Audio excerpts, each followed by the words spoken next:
Second time.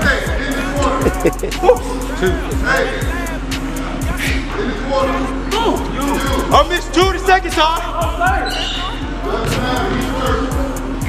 So I didn't only miss 1 out of the 10 minutes that we did. So 5 minutes shooting. We didn't make it the first one. We made the second one. We only missed 1. So did not get the hop right here. But he got first in the sprint though.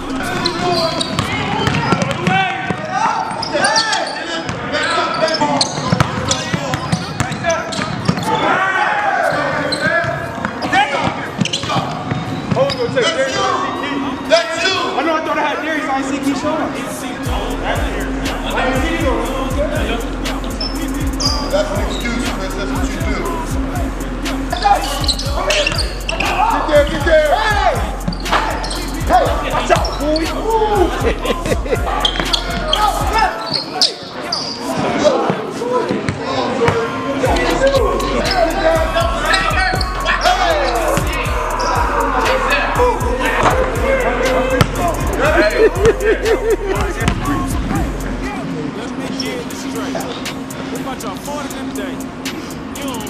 15 minutes individual. Post players with Coach Porter. Perimeter guys. Partnership. Hands in, let's go. Together. Rise, baby. Yeah, first, we just talked about, hey, the Olmsted Falls game is over. That's not who we are. That was one game, and we haven't really, we've started out games slow in the past, but not going 0 for 6 or 0 for 7, and especially the shots that we were getting. It wasn't like we were getting a bunch of bad shots. We were getting good shots that just didn't fall. So we talked about, hey, that game is over.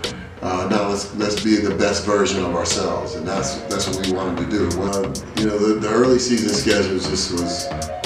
Sometimes I look back and at the beginning of the season, I was looking at it saying, wow, we could go 0 and 6 here, to start out, and that's not what you want to do. But the guys really stepped up, and after we go 2 and 2, and then we come back and we win the next 2 and kind of get on a little bit of a roll. So it was really good. The guys stood up to that challenge, because it was a challenge, and did it in a big way. And I think it's prepared us because you're facing long athletic teams, teams that are very skilled early in the season, and then get into the mid-season.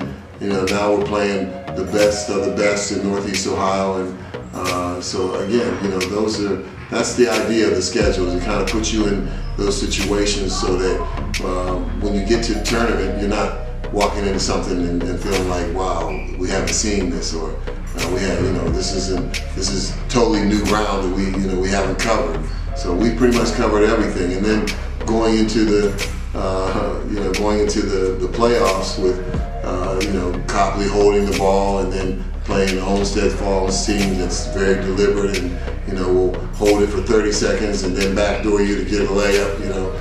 Those kind of things have just continue to build on the body of work for this group, which is pretty impressive, the body of work so far. But again, it's not done yet, so but it has helped and prepared us for where we are right now.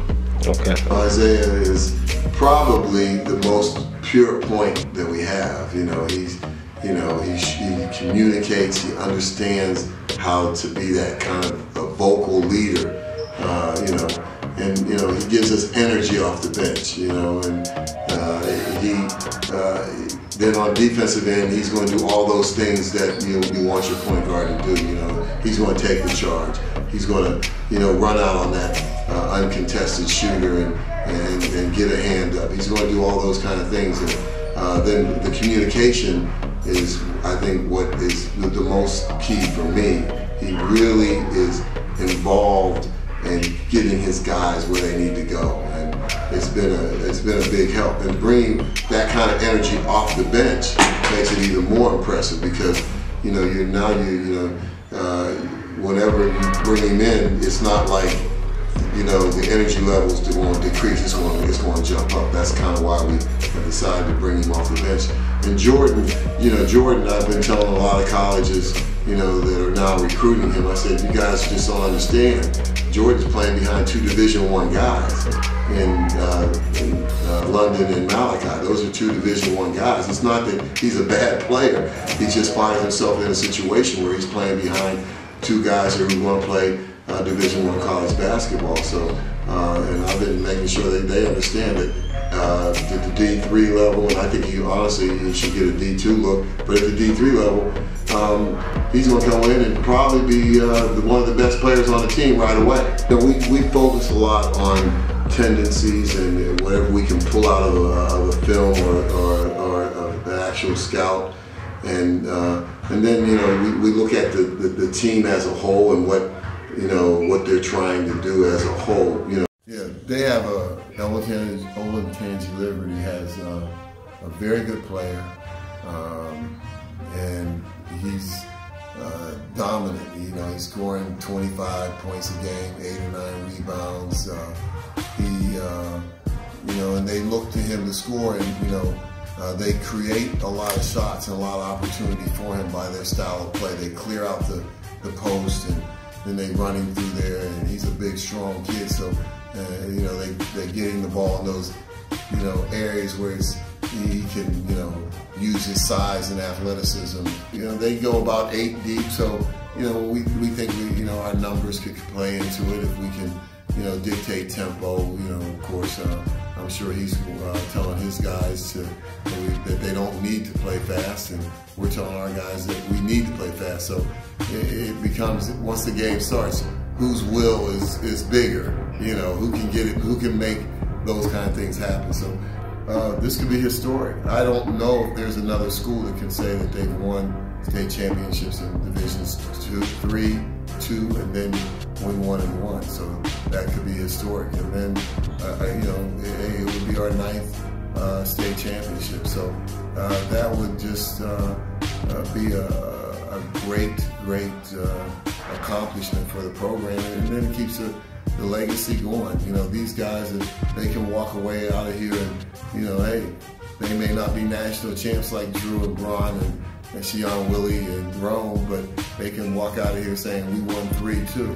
And that's that's pretty impressive, no matter where you are or where you come from. So, but I've been blessed, honestly, that over the years we've had great kids, and I've been able to, I've said so many times, I look at my coaching as a sacred responsibility, that I get to pour my life into the lives of young men at a very impactful age. And so I take this very seriously. I try to work hard at it, and so does the rest of my staff, because we know that these are impressionable times for young men, and we're creating lifetime memories.